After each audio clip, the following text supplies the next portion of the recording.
Okay, everyone, welcome back from our nice long break. Our next speaker is Dr. Matt Reveille. He's here from the VA, and he's going to talk to us about motility.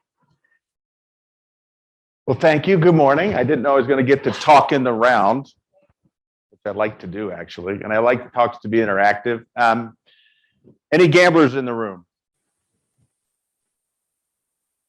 Any gymnasts in the room? How about just stay-at-home chefs flipping pancakes? Like to cook, there you go. Okay, so that's kind of the highlight of the tongue-in-cheek highlight for this talk this morning. I'd like to thank the organizers of the entire week for allowing me to come over from the VA and talk to you about some issues in motility. My background is that I've been a professor. I've been in private practice for years. I spoke at a company in town called Diversitech for 20 years, providing motility education for nurses, techs, and physicians. Some of you may have seen me there. They no longer do that on site. And then was called back to the VA in 2016 to restart their motility program and also to get engaged with advanced procedural care. So a year later, after working part-time, the chief of medicine asked me to become the chief of GI. And so that's where I'm at this point in time. By way of disclosures, that'll go.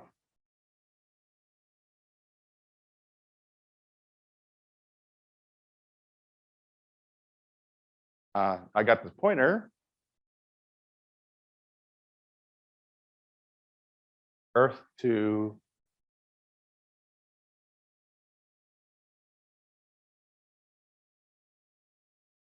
now,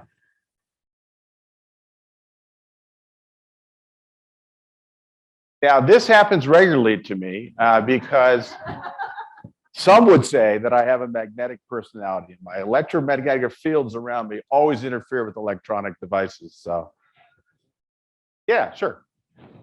So next slide, please. By way of disclosure, I don't have any personal, financial, professional conflicts by giving this talk to you this morning. And in motility, next slide, please. What I really want to focus on in about 40 minutes are two new areas of motility testing and therapy that I think most of you will either be engaged with, thank you, in the future. And some of you are probably doing this already in your facilities. But the two areas I want to talk about are diagnostic testing in esophagitis, GERD and non-GERD. And the other group is diagnostic and therapeutic options for patients with have unexplained or difficult to diagnose dysphagia. So now let's just talk about esophagitis in general, GERD, EOE, pill esophagitis.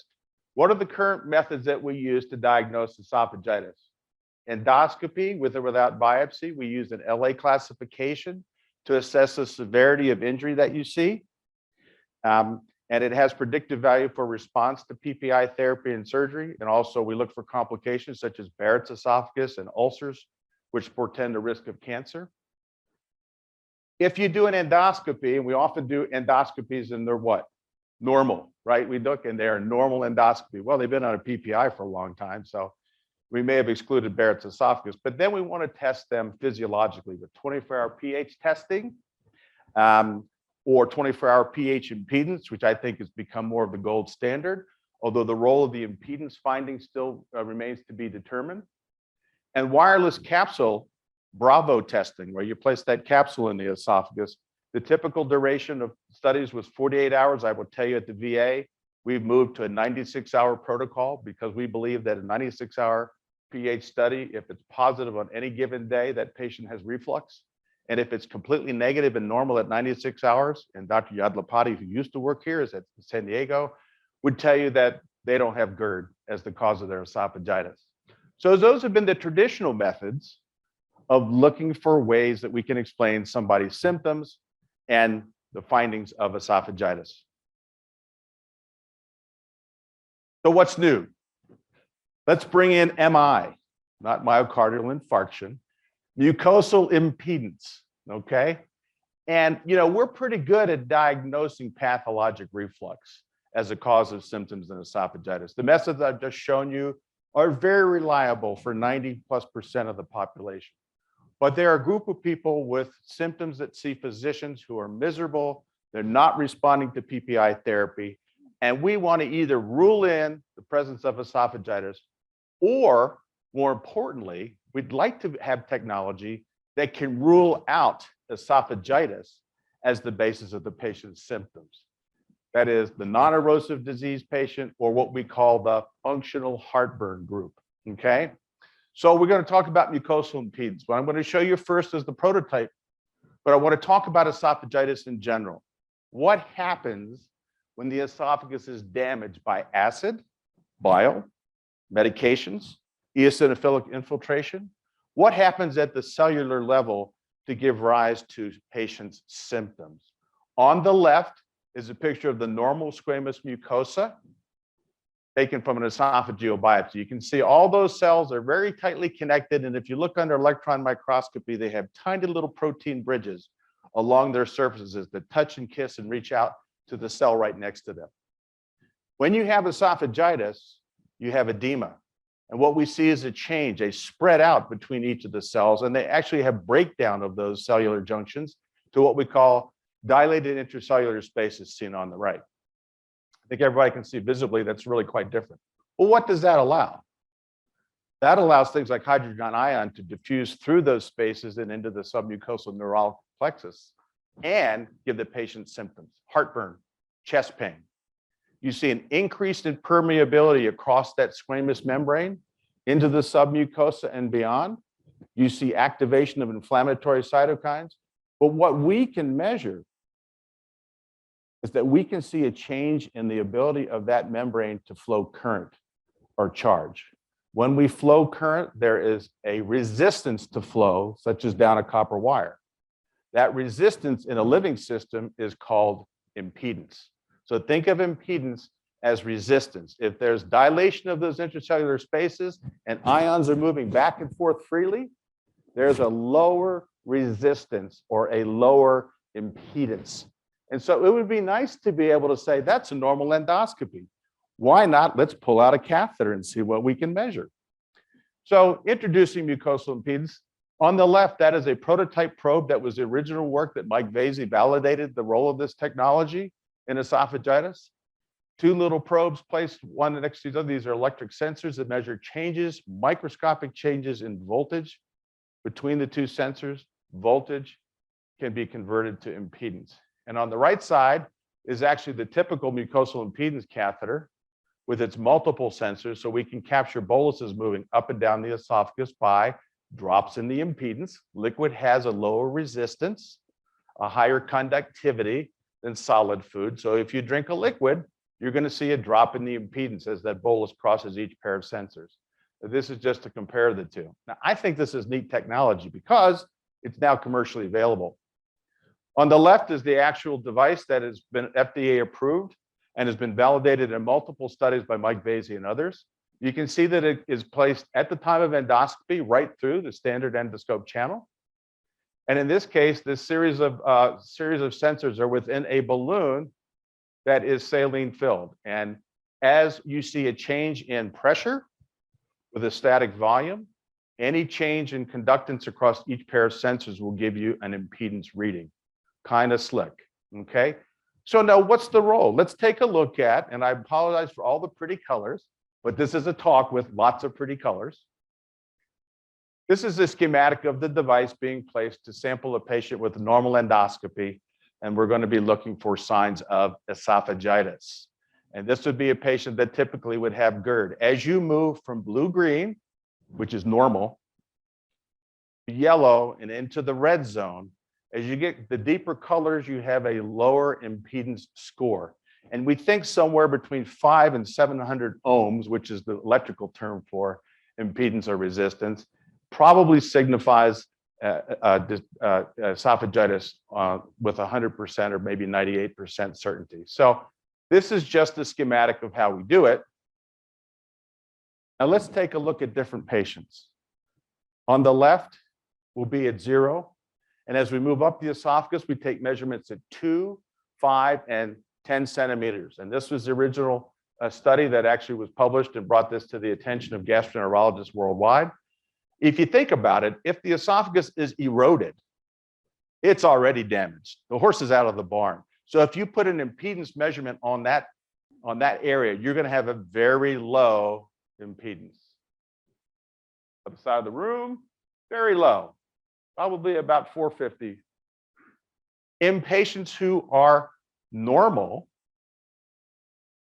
or patients who have achalasia, you wouldn't really expect that there'd be any change in the impedance. The squamous mucosa is generally very intact. So let's start at the top of the graph here. In achalasics, the impedance is very high. This approaches what you'd see in normal patients. In patients who have symptoms but don't have GERD as their basis, you can see the impedance is well above in the 3,000 range as you move upstream. These are people that are endoscopy negative, and if you study them with pH studies, they are pH negative. Now compare and contrast that to patients who have GERD. In this grouping here, in this subset of patients that were studied, as you move up the esophagus, the impedance is markedly lower. These are endoscopy negative but pH positive patients, many of which we see. And the next group are those patients who are endoscopy positive. They already have known erosive disease, and their impedance profile steps apart statistically significantly here. And last but not least, and probably the most interesting group, are patients with eosinophilic esophagitis. Look at their low impedance values. They actually almost approach that of erosive esophagitis because of the inflammation seen microscopically, even though when you look at them, you might see furrows and rings and all those goodies, but their impedance scores are very low. And what's different? As you move up the esophagus to the right, you see an impedance value that's almost identical to that just above the GE junction. So clearly, that type of esophagitis ought to be able to be detected by using this technology, and you should be able to separate it from GERD. So the pattern along the esophagus is unique. On the left is a normal patient, blue-green, nice and calm. Just think of a cool, calm sea. All right. On the far right is a patient with GERD. You might appreciate that the impedance values are changing and are quite low for an extended length along the left and posterior aspect of that person's esophagus. This is the type of pattern we would typically see with somebody with reflux disease. And in the center, big red. They are red all the way up when you do mucosal impedance. So that's nice and pretty, but people question the value of this test, and it's still under debate. But for those of us who are proponents of this technology, myself included, they actually looked at, if we took measurements at 2 centimeters, 5 centimeters, and 10 centimeters, could we reliably discriminate those patients who are EOE, patients who have GERD, and then patients in this subgroup who are actually endoscopy negative, but pH positive. So yes, they still have reflux as a mechanism of injury. And what they found out is that compared to normal mucosa, MI could, at 5 centimeters, had the highest discriminatory value between each of these subsets. And what they did then, they showed the results to an independent investigator, not Dr. Vasey or any of his colleagues, but someone who understood this technology. And they went ahead and asked them to diagnose EOE. And that particular individual diagnosed EOE with 100% sensitivity, 96% specificity. So if you think EOE, and 30% of patients with EOE, when you do an endoscopy, it's normal too. You have to have a high index of suspicion to go ahead and do those biopsies. And be careful not to biopsy just at 5 centimeters above the GE junction, because reflux causes eosinophilia. We all get caught in that trap. You really need to biopsy much higher up. So using this technology, I would propose the following. Mucosal impedance can be deployed at the same time of index endoscopy in patients for whom you suspect esophagitis, but when you put the scope in, it looks normal. Pop in your MI probe, get an answer. Do they have esophagitis or not? MI has been shown to reliably discriminate between GERD-related etiologies and eosinophilic esophagitis, EOE being the highest sensitivity and specificity based on the patterns that I've shown you. And lastly, and this is probably the most important thing for our patient populations, a normal mucosal impedance study can reassure a patient that they don't have esophageal damage. They're not likely to get esophageal cancer or complications. So patients with functional heartburn, You can reduce unnecessary use of PPIs, which you know has gotten a bad rap over the years, and also the potential to have somebody have unnecessary surgery. So let's flip and change gears. What is FLIP? Functional luminal impedance planimetry. I've thrown impedance in there again. Gosh, okay. It's all about changes in electrical potential in a fluid-filled tube that's conductive. And this is how we're going to look at this. So this is the FLIP device. Does anybody have this in their institutions? Now, I know it's at the university, maybe elsewhere. And we have it at the VA.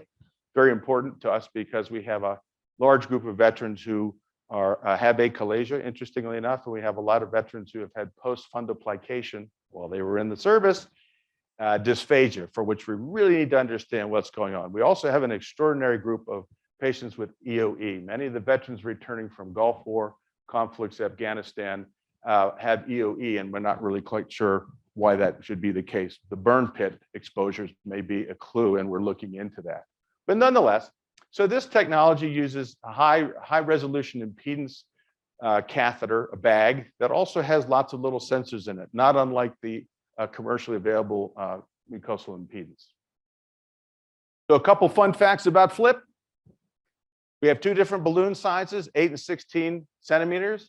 I've asterisked the 16 centimeters because we found very little utility for the 8-centimeter balloon, so we don't use it anymore. If you're in the issue of buying and purchasing, 16-centimeter balloon seems to do the trick and cover all the bases. Neat thing here again, index endoscopy performed under sedation. We usually do them under MAC with propofol, but it's not a requirement. And typically concurrently with an EGD in someone who has dysphagia symptoms and may have already had a barium swallow, may have had an esophageal manometry that doesn't tell the whole story, and they've been biopsied and they don't have EOE. Same prep as for sedated endoscopy. How much time does it add to your procedure? About 10 to 15 minutes. Once you get up and running, it's actually pretty quick. The calibration is very simple. The machine takes you right through it. Okay, time is important here. All right, so a schematic on the left, that's what the balloon looks like. We pass it across the GE junction. I usually have the scope in there to confirm that it's across the GE junction. And the picture on the right shows that in this particular case, there is a waist around the balloon, okay? And that arrow is pointing there, and that waist under FLIP looks like the following on the right. You see that this is in a narrowed blue area, okay? And what we're gonna do with this device is we're gonna put it in, and we're gonna inflate it to 30 cc's. And we'll have a volume-controlled inflation of the balloon as the balloon begins to contact the length of the esophagus that you're interested in studying, including the lower esophageal sphincter. What can we do? We measure EG junction compliance. Not everybody with dysphagia at the esophagogastric junction has achalasia. We know there's a subgroup of people who have outflow obstruction for lots of other reasons besides achalasia. And that will bring us to the case in just a minute. And what it does, it will automatically calculate what's called the distensibility index. In this particular case, again, with impedance, the darker you go, in this case, the tighter the LES, and also the distensibility of that LES is markedly compromised. So we'll be measuring a diameter, and we're going to be measuring a distensibility index as part of our assessment.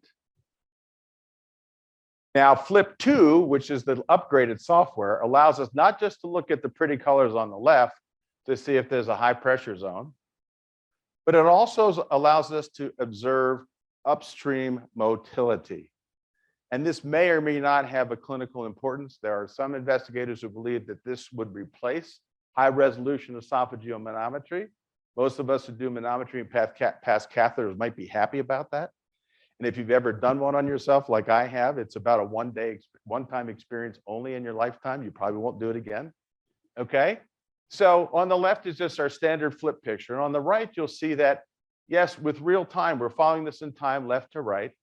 There are these pressure changes that are occurring higher up in that bag and that planimetry catheter.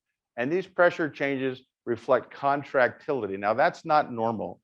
That's not the same as when you swallow a piece of meat. All right, we've distended the entire esophagus all at one time. That creates motor patterns that we don't yet understand, okay?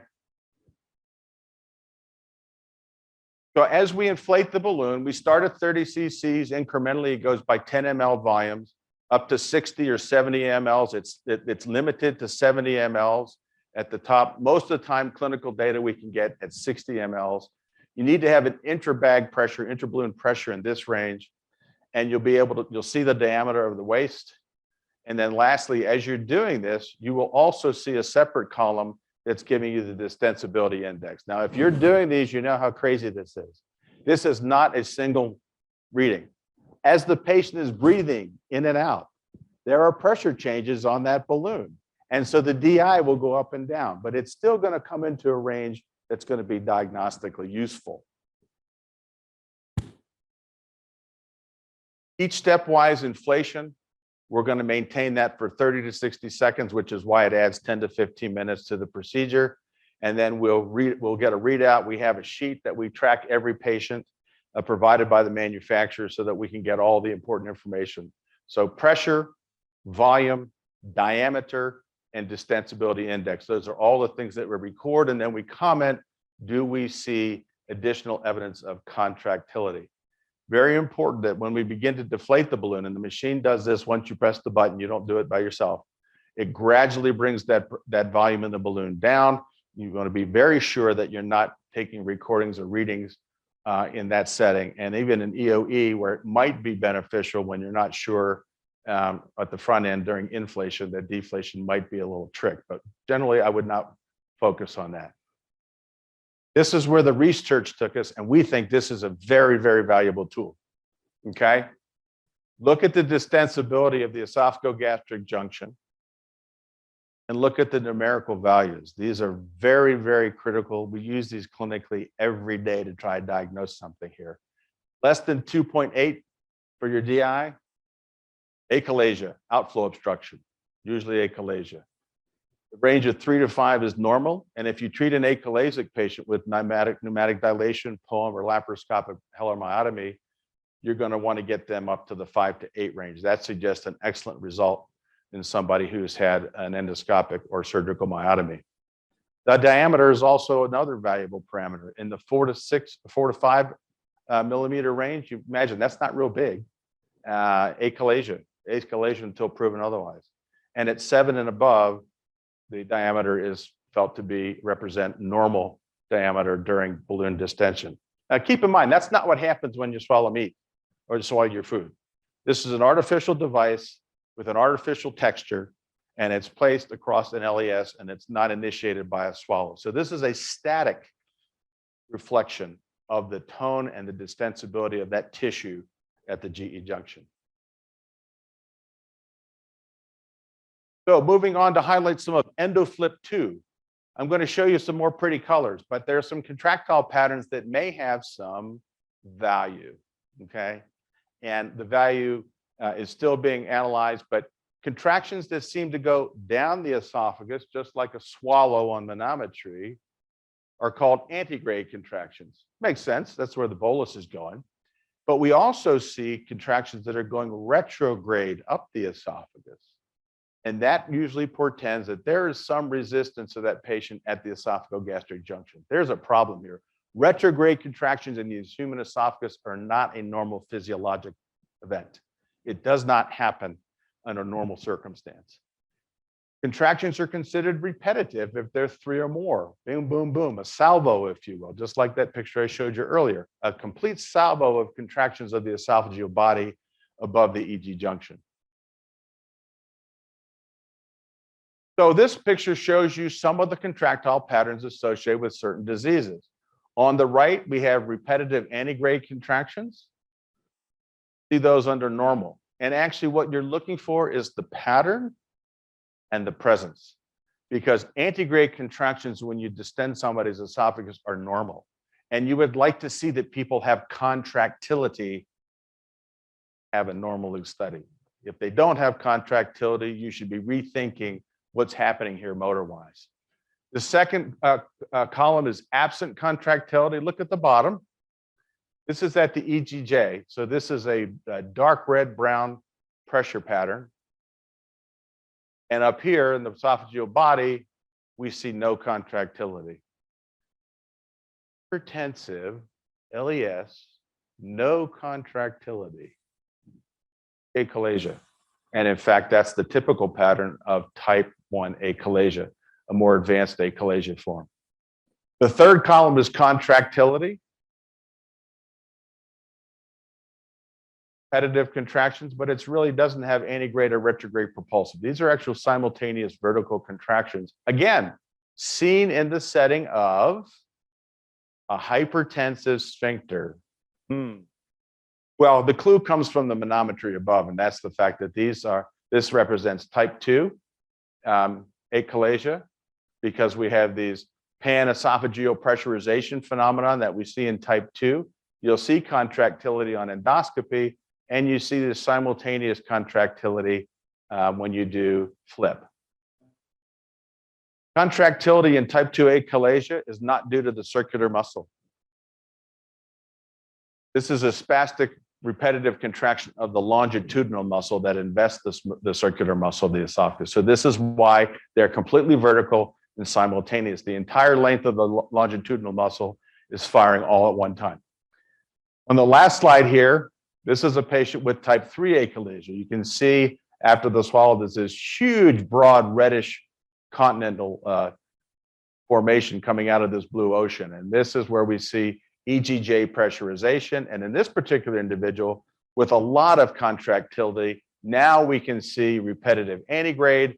And in this case, this patient has both repetitive antegrade and then retrograde contractions as you keep that balloon inflated across the hypertensive LES. So some very interesting patterns seen on flip 2 at the bottom, correlating with manometric findings at the top. So how often are these seen? Well, let's look at that. In normals, a study of 10 normal patients, contractility was seen in 100%, and repetitive antegrade contractions in a significant group of patients, suggesting that the esophagus was trying to push that balloon out of its obstruction and push it into the stomach. So that would be normal physiology, and it makes sense. Type 1 achalasia, contractility was seen in no more than a quarter of patients, and it was very feeble. And it went along with manometry showing very weak contractile activity. But look at this, no contractions were seen in the majority of patients with type 1 achalasia. This is all the data that supports the pictures that I just showed you. In type 2 achalasia, we saw more in the way of contractility, and we saw repetitive antegrade and retrograde contractions kind of creeping into the whole pattern. The longer you leave the balloon up, the more you're going to see this activity, which is not considered normal. And then lastly, in type 3 achalasia, most of those individuals still retain distal contractility, but there was a significant group, and look at this retrograde repetitive contractions, 80%. So there's this abnormal contractility at the GE junction because the esophagus is trying to push through this dysfunctional non-relaxing sphincter, and the esophagus isn't quite dead yet. Okay, this is type 3 achalasia is actually a very early form of achalasia. Type 1, you know how we get a nomenclature in medicine, type 1 achalasia is actually the more advanced form of achalasia. And we're never going to change that nomenclature, by the way, because that's been around for almost 70 years. So FLIP has a role in the diagnosis of patients with achalasia, but also in patients that we treat for achalasia. So we do pneumatic dilations at the VA. We do POEMs, or we send them over to Dr. Wah. Dr. Hamad hopefully will return, and then he can come back and do them. I am well down in my career, and I don't want to take on doing POEMs in human beings. I've done them on animal models, but I don't want to take that on at my stage of the game. You have to know your limits at some point in time. So you have the ability real time, do the flip, achalasia. You knew it was going to be there because you saw it on manometry. Now you're confirming it. Now you do the POEM, or you do the intra-op lapellar myotomy. And as soon as you're done and you've closed the defect, you put the balloon back down. And then you can see if you've done a good job. You can see if you've had an adequate length of myotomy and to see if that waste actually disappears. So we have someone with a distensibility index of about 1, maybe 2. And then we move them, and after achalasia, you can see the treatment that this is actually improved. And with time, remember, this is immediately post-procedure. But with time, the LES relaxes. You've cut it, and now you would see a diameter 5, 6, 7, you'd see a DI of 5, 6, 7, and you would have a very good result. Immediate post-POEM flip. If you don't achieve some of those parameters, I can tell you that symptomatically the patient will have a poor symptomatic result. We use a score called the Eckhart score to assess severity of dysphagia symptoms, and their Eckhart scores typically drop to 2 or 1. They feel great, most of the achalazics, if you do them right. But if you don't meet these goals by flip, or the patient comes back saying, look, doc, I still can't swallow, then it is time for flip to see what's actually happening here. What we find in the patients who've had previous surgical myotomy, who have persistent symptoms, is that they have a zone 1 to 2 centimeters beyond the actually esophagogastric junction, where the surgeon didn't cut the fibers that involve the LES that stretch onto the anterior surface of the stomach. Okay, so we often do redos based on symptoms. An abnormal flip, the flip will actually be a little bit lower. There'll still be a high pressure zone, and it will correspond to that 1 to 2 centimeters where the surgeon didn't cut far enough down. So we go down, dissect that with POEM. Patients are happy patients. Okay, so let's just highlight some of the diseases just for grins. Type 1 achalasia, a big dilated esophagus with a narrow bird beak entering the contrast into the stomach. This is what we often see. We don't do flip. We don't do POEMs if they have an esophagus full of food. They'll be on clear liquids for at least 72 hours. And we often have them on antifungals before we do any therapy for type 1 achalasics because they do get yeast accumulation in their esophagus. On the left, this is their flip pattern, or their manometry pattern. No contractility. LES doesn't relax with any swallows. And as we expected, hypertensive LES and no contractility upstream.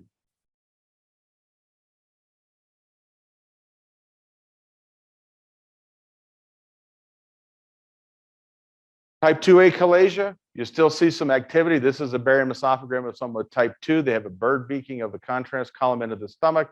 The esophagus is beginning to dilate, but not like type 1. There's still some contractility. Endoscopically, they're probably clear, but you see these feeble simultaneous contractions representing panesophageal pressure changes that are going on. And when you do flip, in this individual, we see some antegrade contractility and some retrograde repetitive contractility. I think this is going to predict those patients who have type 2 and type 3 achalasia. If they have these evidence of contractility, they will probably do well. We used to think if you treated achalasia, person was never had any restoration of motility and emptying. They only emptied by gravity. And I don't believe that's the case. I think in a subset that achalasics actually get some return of peristaltic function if you can get rid of that EGJ obstruction. And that's certainly the case for type 3s. Lots of contractility reserve. It's not organized. It seems to go retrograde. But again, those patients may benefit from a myotomy. And the other group that we see with type 3 achalasia type pattern are those patients who are on chronic narcotics. We don't see anybody on chronic narcotics, right? We don't see anybody in the GI lab with chronic narcotics. Okay. So again, you can use this as a measurement of treatment outcome. Untreated, treated successfully. DI is up to 7.1. We like that result.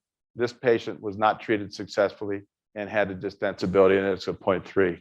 Time for another approach, either redo POEM, lap myotomy, or something else. All right, so how do we use EndoFlip currently? Symptoms suggestive of EGJ outflow obstruction where high resolution manometry is negative. That is, the IRP is in the normal range, and we're seeing normal contractility. So we feel comfortable that they don't have achalasia. Discordant results between a height HRIM and esophagogram. Now I've put a little star next to these two because I'm about to show you a case where myself and all of our GI division may have missed the boat, but I came to the guy's rescue. Okay, pre and post treatment of POEM, yes. Every patient that has a POEM at the VA gets pre and post treatment follow-up. Eckhart scores, esophograms, time barium esophograms. We do this as a matter of routine care at the VA because we're not constrained by insurance and everybody else. So we think it's important to be able to follow the outcome of our veterans. And right now we have follow-up up to about 18 months in some of them. Lung transplant patients, very difficult group. They're always tested for reflux pre-procedure, pre-transplant. Many of them get significant reflux disease post-transplant because of what happens in the thoracic cavity during a lung transplant. We don't want to lose the fragile lungs because the patient now has developed reflux and is aspirating.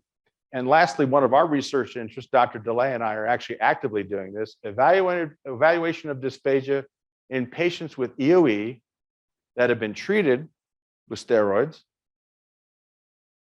elimination diets, and they still have symptoms. So they get a repeat endoscopy and their biopsies are totally normal. They are in remission, and yet they still have the solid food dysphagia that they had beforehand. And they do not have stricture. I should make sure you understand. They don't have stricture. If they've had one that's been dilated, they have a beautiful open esophagus and they complain of dysphagia. Too early to tell you any results, but it's one of our ongoing research studies using FLIP. We have a therapeutic option now too. This is called EasoFlip.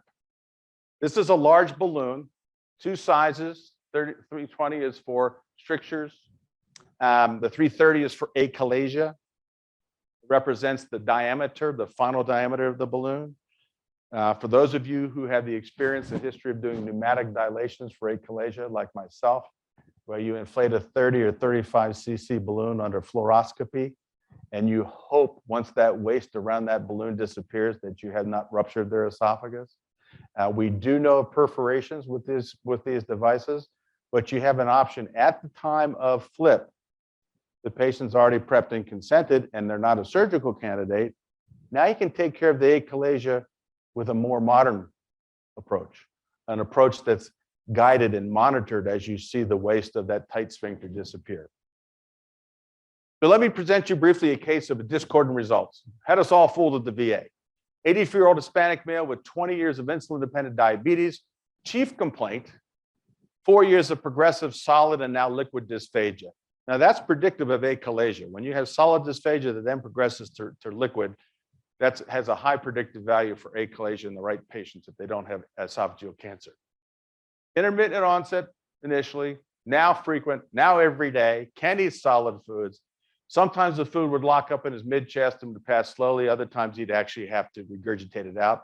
Now, when I see him, and I'm about the fourth GI person to see him, he hasn't been able to eat meat for 4 weeks. Has a little bit of weight loss. He has a very high hemoglobin A1C, so he's not taking care of his diabetes despite the fact that he can't eat. And because the liquids are becoming more difficult, he's actually choking at the table, which has caused his wife some concern. So a barium esophagram is performed, and really what we're looking about is a non-dilated esophagus. But as the barium reaches the stomach, there is initially some suggestion of bird beaking, the bird beaking pattern that you think about achalasia. Well, in fact, what happens though is the thing opens up and barium traverses that area just fine. So achalasia is out as far as I'm concerned. He undergoes high resolution manometry and he has peristalsis, but it's very feeble. He really meets criteria for ineffective esophageal motor disorder. These are actually of appropriate latency and relaxation. His LES relaxes, his IRP, I'll show you the result in a minute. But I want to highlight the thumbnails along the bottom. There's something happening here that caused me concern.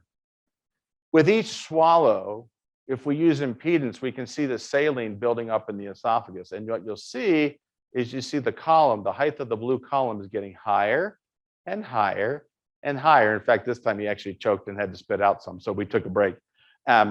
But what happens is people who have true retention, you must be really careful. In achalasics, you may not get 10 good swallows in when you do manometry. You start to see this pattern, you should be concerned that they do have an emptying problem. There is something else happening. So with this finding and its symptoms, I've decided to do a few more investigations.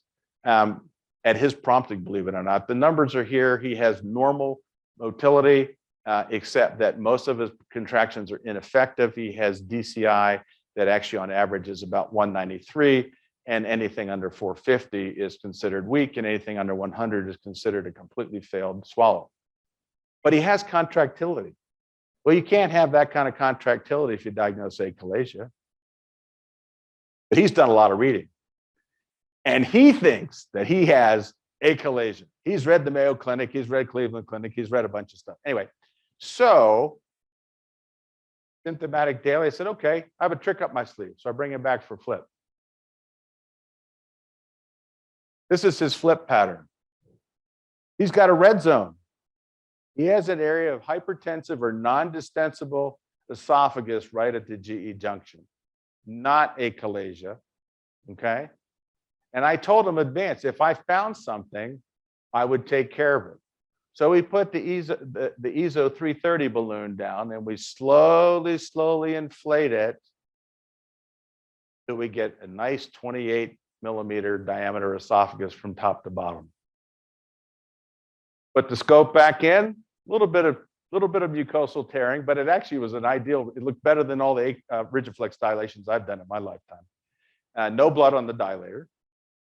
And so the epilogue, at least now 3 weeks out, that he could eat meat again. So for 3 weeks, he's doing the Snoopy happy dance. And I'm doing the happy dance too, because he was really calling all the time saying he couldn't swallow. So, all right. So just a summary. Other potential uses, we can assess gastric sleeves. We can assess the stoma dimensions and performance and compliance in patients who have had gastrojejunal bypass surgery or banding. You know, we don't see the lap bands very much anymore. They've kind of fallen out of favor for some of the newer techniques, but we still have patients who had them placed in the past who now come in with dysphagia, and they have, I won't say EGJ outflow, I'm going to say gastric inflow cause of dysphagia. The band has migrated high. It's right near the diaphragm, and they have problems with inflow into the stomach. But you can assess that very nicely with the endocrinology. We're doing more and more gastric sleeves, and we're doing endoscopic sleeve gastroplasties here at the university. Great results, but some people do have post-operative symptoms that I think flip might be of some value. And I'm known in the community for doing pelvic floor disease. And we think there may be a role in using flip in assessment of patients with fecal incontinence. We'll see, okay? So in summary, flip can be used at the time of index endoscopy in patients with dysphagia. The findings that you get on flip may direct your decision to deploy ESO-flip at the same time. My only caution there is you better do a good job of informed consent, and you better have a relationship. This is not something you do just on the fly. This is something that really needs to be talked about with the patient and their family. The risk of perforation remains low, but it's a real deal with ESO-flip, and we need to be careful about that. And lastly, there are two camps of thought about whether flip will replace high-resolution impedance manometry. The developer of flip, who holds the patent, is Dr. John Pandolfino, and he is doing everything he can to show that flip is going to replace high-resolution impedance. And I'm not convinced by that. I'm on the other side of the camp at this point in time. A few references that I think are valuable if you ever want to pursue and learn a little bit more about these two new exciting technologies. And I'd like to thank you for your time this morning. Hopefully I'll see you at the cocktail hour this evening.